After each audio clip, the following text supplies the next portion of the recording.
Hello दोस्तों, स्वागत है आपका हमारे चैनल यूपी एग्जाम क्विज़र में। दोस्तों, आज के वीडियो में हम 27 नवंबर से संबंधित उत्तर प्रदेश के सभी एग्जाम्स के लिए मोस्ट इंपॉर्टेंट करंट अफेयर के क्वेश्चंस को डिस्कस करेंगे और हर एक क्वेश्चन से रिलेटेड आपको फैक्ट भी बताएंगे। और वीडियो के अंत में हम आपसे एक क्वेश्चन भी पूछेंगे जिसका जवाब आपको कमेंट बॉक्स में देना है।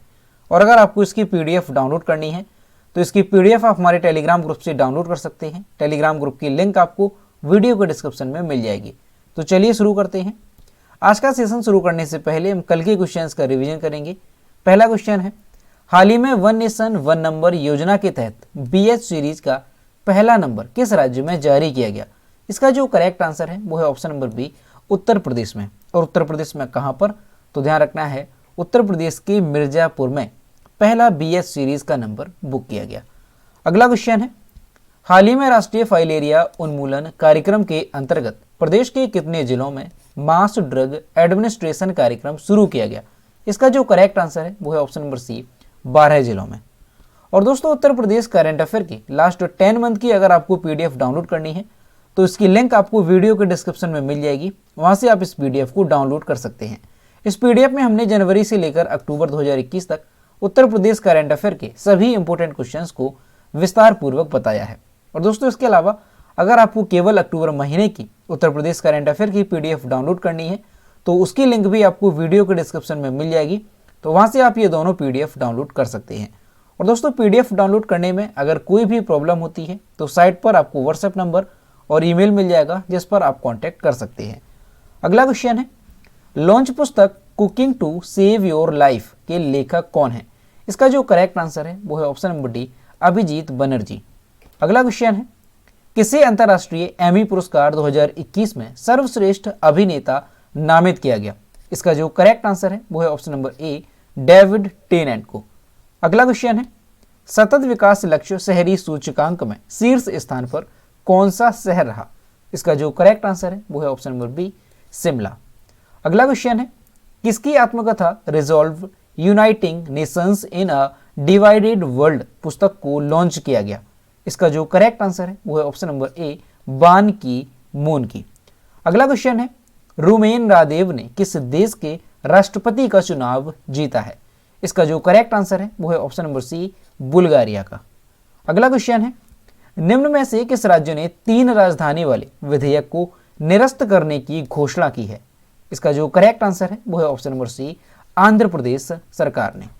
अगला क्वेश्चन है, formula 1 Qatar Grand Prix 2021 race का खिताब किसने जीता? तो ये जीता है लुइस हैमिल्टन ने, यानी ऑप्शन नंबर ए इसका करेक्ट होगा। तो दोस्तों, ये थे कल के क्वेश्चंस जिसका हमने रिवीजन किया। अब हम शुरू करते हैं आज का सेशन।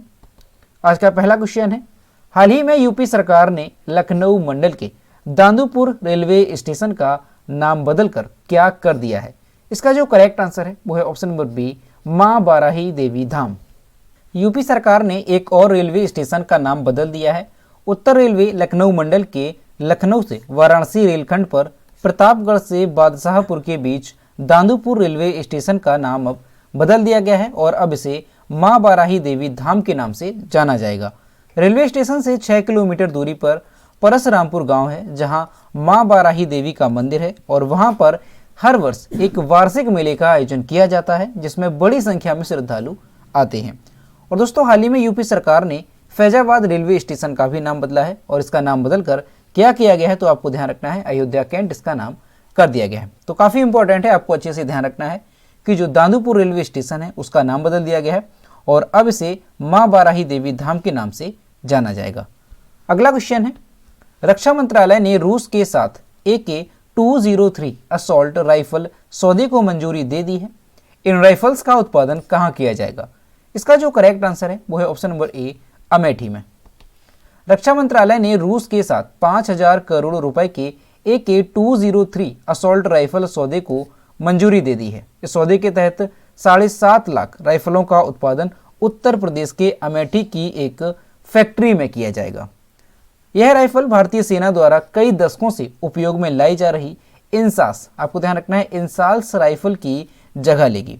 भारतीय सेना को 7.5 लाख AK-203 असॉल्ट राइफल की जरूरत है। इंसास राइफल बिना मैगजीन और बेयोनेट के भी 4.15 किलोग्राम वजन की है, जबकि AK-203 का वजन केवल 3.8 किलोग्राम है। इंसास राइफल की लंबाई 960 मिलीमीटर है, जबकि AK-203 इसकी जो लंबाई है वो केवल 705 मिलीमीटर होगी। तो दोस्तों क्वेश्चन मोस्ट इंपॉर्टेंट है, आपको अच्छे से ध्यान रखना है कि रक्षा मंत्रालय ने जो है रूस के साथ 5000 करोड़ रुपए के AK-203 असॉल्ट राइफल सौदे को मंजूरी देती है। और ये जो राइफल है AK-203 इसका उत्पादन कहां पर किया जाएगा, तो आपको ध्यान रखना है उत्तर प्रदेश के अमेठी की एक फैक्ट्री में इसका उत्पादन किया जाएगा। और दोस्तों ये जो AK-203 असॉल्ट राइफल है ये जो है क्या है, तो ये भारतीय सेना की जो पहले इंसास राइफल थी उसकी जगह लेगी, यानी उसकी जगह पर अब इस राइफल को यूज में किया जाएगा। और ये जो राइफल होगी ये उस राइफल की तुलना में हल्की होगी और लंबाई भी इसकी कम होगी। तो ये भी आपको यहाँ पर ध्यान रखना है। अगला क्वेश्चन है, हाल ही में जारी बेस्ट मेडिकल हॉस्पिटल के सर्वे में लखनऊ का SGPGI देश भर में किस स्थान पर रहा? इसका जो करेक्ट आंसर है वो है ऑप्शन नंबर सी, 7वें स्थान पर। SGPGI यानी संजय गांधी आयुर्विज्ञान संस्थान ने एक बार फिर लखनऊ का परचम देश भर में लहराया। बेस्ट मल्टी स्पेशलिटी सरकारी हॉस्पिटल की कैटेगरी में यह तीसरे नंबर पर है। वहीं उत्तर भारत के बेस्ट मल्टी स्पेशलिटी चिकित्सा संस्थानों में ये 5वें नंबर पर है, जबकि पूरे देश की ऑल ओवर रैंकिंग में अगर देखा जाए तो ये 7वें नंबर पर है। इस सर्वे में देश भर के 17 मेडिकल हब के रूप में उभरे बड़े शहरों के संस्थानों को शामिल किया गया था। द वीक के बेस्ट मेडिकल हॉस्पिटल का सर्वे हंसा रिसर्च एसोसिएशन ने किया। इसमें पहले नंबर पर दिल्ली का एम्स और दूसरे नंबर पर चंडीगढ़ का PGI रहा। तो दोस्तों ये क्वेश्चन मोस्ट इंपॉर्टेंट है, आपको अच्छे से ध्यान रखना है कि अभी जो है द वीक के बेस्ट मेडिकल हॉस्पिटल का सर्वे किया गया और ये सर्वे किसने किया, तो ध्यान रखना है हंसा रिसर्च एसोसिएशन ने इस सर्वे को किया है। तो इस सर्वे के अनुसार जो है जो लखनऊ का SGPGI यानी संजय गांधी आयुर्विज्ञान संस्थान है ये देश भर में सभी अगर ओवरऑल कैटेगरी में देखा जाए तो ये 7वें नंबर पर रहा। तो ये आपको अच्छे से ध्यान रखना है। और वहीं अगर ये पूछा जाए कि बेस्ट मल्टी स्पेशलिटी सरकारी हॉस्पिटल की कैटेगरी में कौन से नंबर पर रहा, तो ये तीसरे नंबर पर रहा। और अगर पूरे देश में पहले नंबर पर देखा जाए कि कौन सा संस्थान रहा, तो आपको ध्यान रखना है पहले नंबर पर रहा है दिल्ली का एम्स और दूसरे नंबर पर रहा चंडीगढ़ का PGI। अगला क्वेश्चन है, महिलाओं के खिलाफ हिंसा के उन्मूलन के लिए अंतर्राष्ट्रीय दिवस कब मनाया जाता है? इसका जो करेक्ट आंसर है वो है ऑप्शन नंबर बी, 25 नवंबर को। संयुक्त राष्ट्र के द्वारा 25 नवंबर को दुनिया भर में महिलाओं के खिलाफ हिंसा के उन्मूलन के लिए अंतर्राष्ट्रीय दिवस मनाया गया। इस दिवस को मनाने का जो मुख्य उद्देश्य है वो महिलाओं के खिलाफ हिंसा को रोकने के प्रति लोगों को जागरूक करना और महिलाओं को हिंसा के प्रति जागरूक रहने और उसे साझा करने के लिए इस दिवस को मनाया जाता है। महिलाओं के खिलाफ हिंसा के उन्मूलन के लिए अंतर्राष्ट्रीय दिवस 2021 की थीम क्या रही, तो ध्यान रखना है orange the world and violence against women now 2021 की थीम रखी गई। तो अच्छे से ध्यान रखना है कि हर वर्ष 25 नवंबर को महिलाओं के खिलाफ हिंसा के उन्मूलन के लिए अंतर्राष्ट्रीय दिवस मनाया जाता है। अगला क्वेश्चन है, भारत ने मालदीव और किस देश के साथ दोस्ती अभ्यास आयोजित किया? इसका जो करेक्ट आंसर है वो है ऑप्शन नंबर ए, श्रीलंका के साथ। भारत ने मालदीव और श्रीलंका के साथ द्विवार्षिक त्रिपक्षीय अभ्यास दोस्ती का 5 दिवसीय अभ्यास आयोजित किया। दोस्ती अभ्यास का यह 15वां संस्करण था जो कि हिंद महासागर क्षेत्र में 20 से 24 नवंबर तक आयोजित किया गया। इस अभ्यास में भारतीय तटरक्षक पोत वज्र और अपूर्वा ने हिस्सा लिया, जबकि श्रीलंका तटरक्षक पोत सुरक्षा ने इस अभ्यास में हिस्सा लिया। तो दोस्तों आपको अच्छे से ध्यान रखना है, क्वेश्चन भी इंपॉर्टेंट है कि अभी हाल ही में भारत ने मालदीव और श्रीलंका के साथ जो है कौन सा सैन्य अभ्यास आयोजित किया, तो ध्यान रखना है दोस्ती।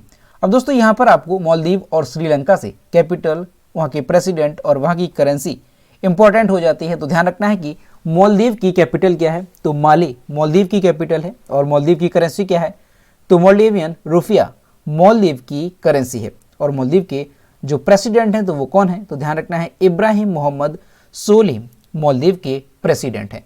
अब अगर श्रीलंका की बात की जाए तो श्रीलंका की कैपिटल क्या है, तो श्रीलंका की 2 कैपिटल है। पहली है श्री जयवर्धनेपुरा कुट्टे जो कि लेजिस्लेटिव कैपिटल है और दूसरी है कोलंबो, ये एग्जीक्यूटिव और जुडिशियल कैपिटल है। श्रीलंका के प्रेसिडेंट कौन है? तो ध्यान रखना है गोताबाया राजपक्षे श्रीलंका के प्रेसिडेंट हैं और श्रीलंका की करेंसी क्या है? तो श्रीलंकन रुपया श्रीलंका की करेंसी है। अगला क्वेश्चन है, भारत में प्रत्यायन योजना के ई पोर्टल का शुभारंभ किस दिनांक को हुआ? इसका जो करेक्ट आंसर है वो है ऑप्शन नंबर बी, 23 नवंबर को। कोयला खान और संसदीय कार्य केंद्रीय मंत्री प्रहलाद जोशी ने 23 नवंबर 2021 को खनिज अन्वेषण के लिए एक प्रत्यायन योजना एक्रीडिटेशन स्कीम के ई पोर्टल का उद्घाटन किया। भारत में इस पोर्टल के शुभारंभ से खनन ब्लॉकों की खोज के लिए आवेदन प्रक्रिया को सरल बनाने में मदद मिलेगी। यह पोर्टल कोयले की नीलामी के दौरान पारदर्शिता सुनिश्चित करने में भी मदद करेगा। पूरे देश के लिए काम करने के लिए यह ई पोर्टल अपने डिजिटल प्लेटफॉर्म पर सभी हितधारकों को एक साथ लाएगा। यह पोर्टल खनन प्रक्रिया को और अधिक प्रोत्साहन देने के लिए राज्य सरकारों को अधिक सहायता देने पर विचार करने में मदद करेगा। तो दोस्तों आपको ध्यान रखना है कि अभी हाल ही में कोयला खान और संसदीय कार्य केंद्रीय मंत्री प्रहलाद जोशी ने 23 नवंबर 2021 को एक ई पोर्टल का उद्घाटन किया है और ये जो ई पोर्टल है ये भारत में खनन ब्लॉकों की खोज के लिए आवेदन प्रक्रिया को सरल बनाने में मदद करेगा और इसके अलावा ये जो ई पोर्टल है ये खनन प्रक्रिया को और अधिक प्रोत्साहन देने के लिए राज्य सरकारों को अधिक सहायता देने पर विचार करने में भी मदद करेगा। अगला क्वेश्चन है, अमित शाह ने किस राज्य में गायदिन्ल्यू आदिवासी स्वतंत्रता सेनानी संग्रहालय की नींव रखी? इसका जो करेक्ट आंसर है वो है ऑप्शन नंबर सी, मणिपुर में। भारत के गृह मंत्री अमित शाह ने वीडियो कॉन्फ्रेंसिंग के माध्यम से मणिपुर राज्य में Rani Gaidinliu tribal freedom fighters museum की नींव रखी। Gaidinliu tribal freedom fighters museum Manipur के तामेंगलोंग जिले के लुआंगकाओ गांव में स्थापित किया जाएगा, जो कि स्वतंत्रता सेनानी रानी गायदिन्ल्यू का जन्म स्थान है। गायदिन्ल्यू ट्राइबल फ्रीडम फाइटर्स म्यूजियम को स्थापित करने की कुल कीमत 15 करोड़ रुपए आकी गई है। तो दोस्तों आपको ध्यान रखना है कि भारत के गृह मंत्री अमित शाह ने वीडियो कॉन्फ्रेंसिंग के माध्यम से मणिपुर में Rani Gaidinliu tribal freedom fighters museum की नींव रखी और ये जो म्यूजियम होगा ये कहाँ पर है? तो ध्यान रखना है मणिपुर के तामेंगलोंग जिले में ये स्थापित किया जाएगा। और दोस्तों इसके साथ ही आपको ध्यान रखना है कि अभी हाल ही में मणिपुर से किस उत्पाद को जीआई टैग दिया गया? तो सिराराखोंग मिर्च और तामेंगलोंग ऑरेंज को जीआई टैग दिया गया है, तो इसे भी आपको अच्छे से ध्यान रखना है। अब यहाँ पर मणिपुर की बात है तो मणिपुर के बारे में जानते हैं। तो ये है मैप में मणिपुर। मणिपुर की कैपिटल है इम्फाल। मणिपुर के चीफ मिनिस्टर हैं एन बीरेन सिंह और मणिपुर के गवर्नर हैं ला गणेशन। और मणिपुर में लोकसभा सीटों की संख्या कितनी है? तो ध्यान रखना है 2 यहाँ पर लोकसभा सीटों की संख्या है और 1 यहाँ पर राज्यसभा सीट की संख्या है। अगला क्वेश्चन है, किस अंतरिक्ष एजेंसी ने डार्ट नामक अंतरिक्ष यान लॉन्च किया? इसका जो करेक्ट आंसर है वो है ऑप्शन नंबर बी, नासा ने। अमेरिकी अंतरिक्ष एजेंसी नासा जानबूझकर एक अंतरिक्ष यान को दुर्घटनाग्रस्त करके क्षुद्र ग्रह का मार्ग बदलने के लिए डार्ट नाम से अंतरिक्ष यान लॉन्च किया। अब दोस्तों ये जो अंतरिक्ष एजेंसी है नासा, ये जानबूझकर अपने अंतरिक्ष यान को क्यों दुर्घटनाग्रस्त करना चाहता है? तो देखिए क्या है कि जो डार्ट मिशन है, ये जो डार्ट नाम से अंतरिक्ष यान होगा, इसे इसलिए लॉन्च किया जाएगा क्योंकि जो नासा है वो ये परीक्षण करना चाहता है कि क्या धरती की तरफ आ रहे किसी खतरनाक एस्टेरॉयड की दिशा में परिवर्तन किया जा सकता है। और इसी को चेक करने के लिए जो है नासा ने डार्ट नाम के अंतरिक्ष यान को लॉन्च किया है। डार्ट का पूरा मतलब क्या होता है? तो डबल एस्टेरॉयड रिडायरेक्शन टेस्ट इसका फुल फॉर्म है, जिसकी कुल कीमत $325 मिलियन बताई जा रही है। डार्ट मिशन 24 नवंबर को कैलिफोर्निया के बैडेनबर्ग स्पेस फोर्स बेस से स्पेसएक्स फाल्कन 9 रॉकेट की मदद से लॉन्च किया गया। अंतरिक्ष यान डिमॉर्फोस, यहां पर आपको ध्यान रखना है, डिमॉर्फोस नामक एक छोटे एस्टेरॉयड से टकराने जा रहा है। अमेरिकी अंतरिक्ष एजेंसी नासा ने धरती को बचाने के मकसद से एक बड़ा कदम उठाया है। तो दोस्तों ये क्वेश्चन भी मोस्ट इंपॉर्टेंट है, इसे आपको अच्छे से ध्यान रखना है कि अभी हाल ही में जो अमेरिका की अंतरिक्ष एजेंसी है नासा, उसने जानबूझकर अपने एक अंतरिक्ष यान को दुर्घटनाग्रस्त किया है। और क्यों किया है? तो ये परीक्षण करने के लिए कि क्या धरती की तरफ आने वाले किसी खतरनाक एस्टेरॉयड की दिशा में परिवर्तन किया जा सकता है। और दोस्तों नासा का ये पहली बार इस तरह का परीक्षण है, तो इसे भी आपको ध्यान रखना है क्योंकि दोस्तों हर रोज हम देखते हैं कि जो अंतरिक्ष है वहां से जो छोटे बड़े एस्टेरॉयड हैं वो पृथ्वी की तरफ आते हैं, तो इसकी दिशा बदलने के लिए ऐसा किया गया है। और दोस्तों अभी जो डार्ट अंतरिक्ष यान इसे लॉन्च किया गया है, तो किस एस्टेरॉयड की दिशा बदलने के लिए इसको लॉन्च किया गया, तो आपको ध्यान रखना है डिमॉर्फोस। ये एक छोटा एस्टेरॉयड है जिसकी दिशा बदलने के लिए डार्ट नामक अंतरिक्ष यान को लॉन्च किया गया। अगला क्वेश्चन है, राष्ट्रीय दुग्ध दिवस नेशनल मिल्क डे निम्न में से किस दिन मनाया जाता है? इसका जो करेक्ट आंसर है वो है ऑप्शन नंबर सी, 26 नवंबर को। हर साल 26 नवंबर को हमारे देश में राष्ट्रीय दुग्ध दिवस यानी नेशनल मिल्क डे मनाया जाता है। भारत में दुग्ध दिवस की शुरुआत जो है वो कब हुई थी, तो ध्यान रखना है पहली बार 26 नवंबर 2014 को मनाया गया था। ये दिन डॉक्टर वर्गीज कुरियन के सम्मान में मनाया जाता है, जिनको भारत में श्वेत क्रांति का जनक माना जाता है। विश्व दुग्ध दिवस संयुक्त राष्ट्र द्वारा हर साल 1 जून को मनाया जाता है। तो दोस्तों आपको ध्यान रखना है कि भारत में जो है हर साल दुग्ध दिवस कब मनाया जाता है, तो 26 नवंबर को हर साल भारत में राष्ट्रीय दुग्ध दिवस मनाया जाता है। और वैसे संयुक्त राष्ट्र की ओर से दुग्ध दिवस कब मनाया जाता है, तो ध्यान रखना है कि विश्व दुग्ध दिवस जो है वो हर साल 1 जून को मनाया जाता है। और दोस्तों भारत में ये किसके सम्मान में मनाया जाता है, तो ध्यान रखना है डॉक्टर वर्गीज कुरियन के सम्मान में ये मनाया जाता है। और जो ये वर्गीज कुरियन थे, इन्हें भारत में श्वेत क्रांति का जनक माना जाता है। अगला क्वेश्चन है, हाल ही में किस देश ने आम जनता के लेदर कोट पहनने पर व इसकी बिक्री पर रोक लगा दी है? इसका जो करेक्ट आंसर है वो है ऑप्शन नंबर बी, उत्तर कोरिया ने। उत्तर कोरिया ने आम जनता के लेदर कोट को पहनने पर व इसकी बिक्री पर रोक लगा दी है। यही नहीं, इस कोट को पहनने से भी लोगों को रोका जा रहा है।